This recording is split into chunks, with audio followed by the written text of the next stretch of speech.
Imagine living in complete filth, refusing help and retreating from the world, not because you want to, but because your mind demands it.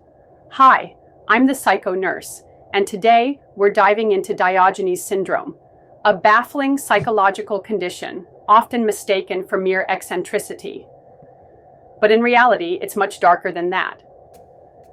Diogenes Syndrome is a behavioral disorder marked by extreme self-neglect, compulsive hoarding, domestic squalor, lack of shame or concern about one's living conditions, and social withdrawal and refusal of help.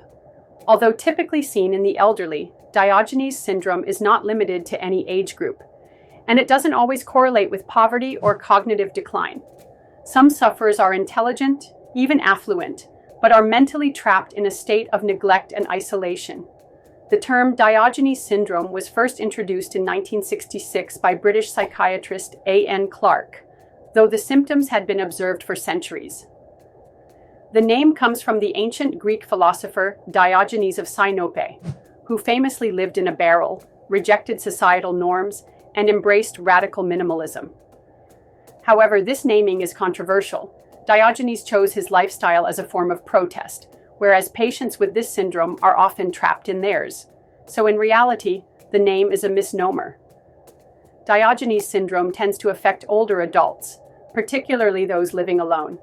It's often associated with early signs of frontal lobe dysfunction, dementia, especially frontotemporal dementia, depression or schizophrenia, past traumatic experiences, and personality disorders, like paranoid or obsessive-compulsive traits. A key point: this syndrome may also appear in people with no prior psychiatric history, making diagnosis challenging and often delayed. Signs include living in extreme clutter or garbage, skin infections, untreated illness, malnutrition, and hostility or defensiveness when approached. Diagnosis is largely clinical. There's no blood test for Diogenes syndrome. It's typically made based on observation and behavioral assessments by mental health professionals. Left untreated, the disorder can lead to life-threatening infections, severe malnutrition or dehydration, fire hazards from hoarded materials, and death in extreme cases.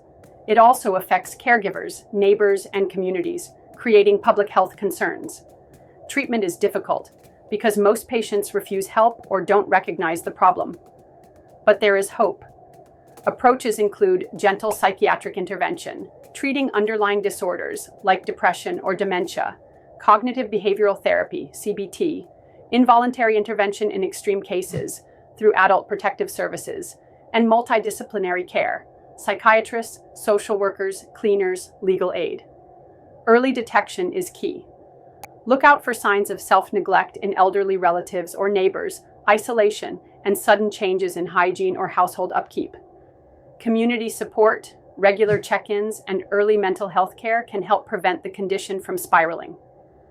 Though most cases remain private, public hoarding cases in media often hint at Diogenes syndrome. In 2010, an elderly woman in NYC was found living with thousands of pounds of garbage, completely unaware of the danger. She had no history of mental illness, just years of progressive withdrawal and neglect. Diogenes syndrome isn't about laziness or eccentricity, it's a serious mental health disorder. And for many, the descent into squalor is silent, unseen, until it's too late. I'm the psycho nurse, and I'm here to give voice to the disorders most people don't even know exist. If this video opened your mind, drop a like, share it, and subscribe for more deep dives into the darkest corners of psychology. Let's stop stigmatizing. Let's start understanding.